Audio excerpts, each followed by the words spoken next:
Hi, my name is Kylie Matichuk, and I am a yoga teacher here at Motes Nua Wellness in Thompson, Manitoba. And today is our first yoga posture demonstration for our weekly holistic health tip.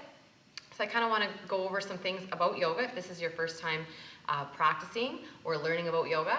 So just some basic staples in yoga.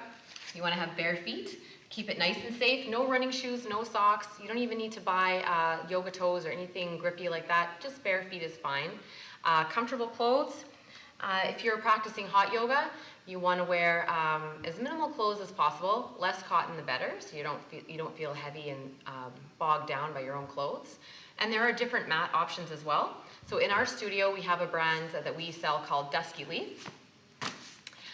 So this is the mat that we use.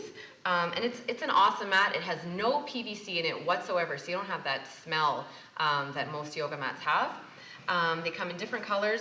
And the most important part, they are anti-slip. So in hot yoga, in some of the poses where we are on our hands, sometimes we feel that we might slide off the mat. So it's good when we have grippy mats like this. Also good for therapeutic poses that you're on your spine, arm balances, things like that. So just a really good yoga mat. And you can buy these here at our studio. So today I want to be talking about the first pose that we're going to be coming into, and that's called downward dog. Okay? So downward dog, you want to kind of start off into a pose called tabletop.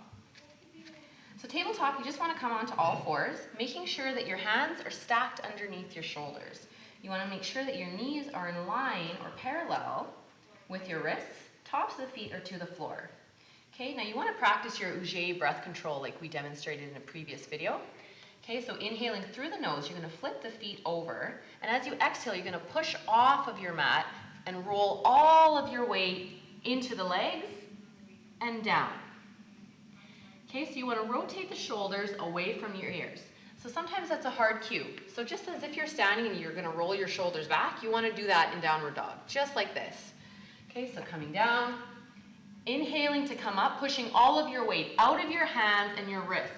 Common mistake when people are doing downward dog, they look like this. All of the weight is over top of their wrists, and it doesn't feel comfortable. Okay, so as you inhale, you want to press off your mat, shoot the weight all the way up the back, lifting at the tailbone, really stretching the hamstrings, and as you exhale, you want to press down into the heel as much as you can. Don't walk forward to do that, okay? The flexibility will come. So you want to root down into the heels, rotate the shoulders away from the ears. Looking at the belly button, you want to make sure that your biceps are right by your ears.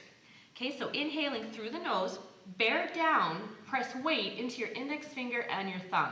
Rolling the weight up, lifting the tailbone, exhale, press down into the legs. Now as you inhale, you want to lift yourself up. As you exhale, you want to release any tension in the body. Okay, so if you're ready to come down, after about 5 breaths, you want to bend your knees, okay, maybe to the width of your mat, bringing your feet together, coming into a pose called child's pose. This is one way to exit the posture. So you can come down, bring your forehead to the floor, okay, and just rest and relax. Or alternate versions of this pose, you can bring the knees together, bring the arms around the back and clasp over top of the tailbone, okay?